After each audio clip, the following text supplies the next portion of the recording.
So I was in the dollar store the other day, and I was picking up a few things. I thought maybe I'd share some of the stuff I picked up. I know people have done videos on emergency gear and the dollar store, some of those challenges and things, but those are almost a novelty item at some point. You know, surviving with a chef knife and a gallon of juice. But anyways, I've got some fairly realistic and useful practical items that I thought I'd share. First thing is fire starter. Now, you may find yourself in a situation where feather sticking and getting dry tinder is just not an option. So I picked up some of these. This is a ready-to-go system.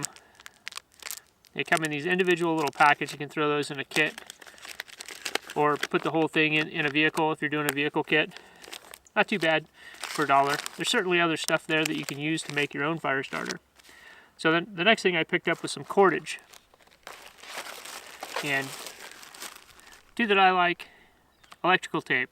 You get 2 rolls of this for $1. That's a pretty good deal.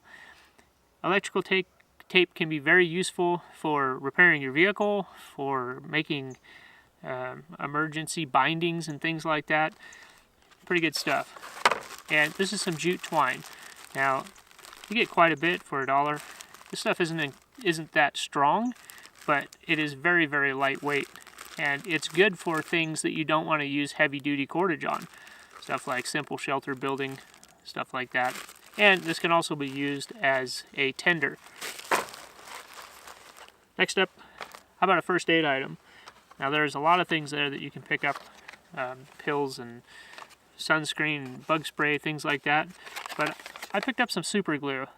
Now this stuff has quite a few uses. You can use it for repairing your gear or for suturing a cut, laceration in an emergency situation. Pretty handy to have. You get 2 of them for $1. Pretty good deal. And how about some drinks? Now, what I like to get are things like this. It's nice in the summer especially, but any time of year to have some electrolytes with you. These come individually packaged. You can throw a few of these in your kit.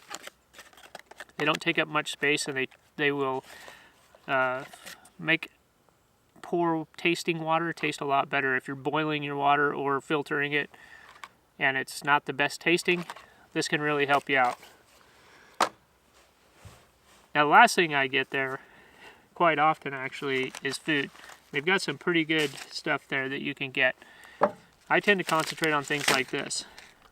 Canned tuna, packaged chicken, packaged tuna, and these side dishes. These are really simple, easy to make. You just need to boil some water.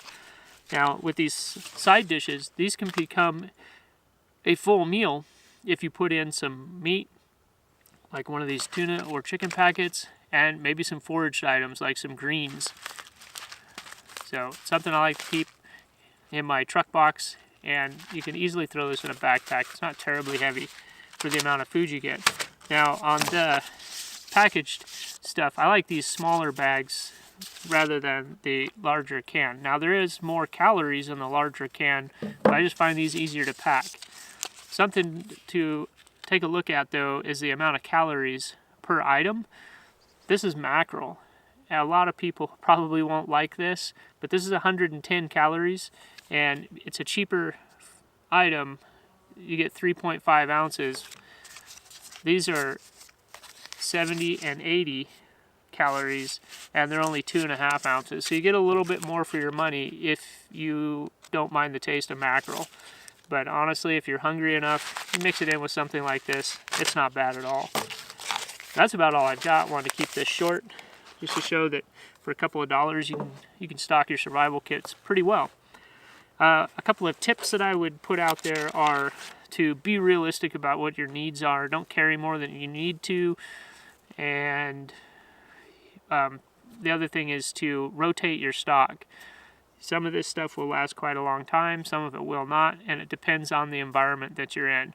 So a good thing to do is maybe rotate it, check on it every 6 months or so, and when stuff gets close to its pull date, go out, try it out, use it, eat it, learn how to cook with it, go on a little FTX and try your gear out.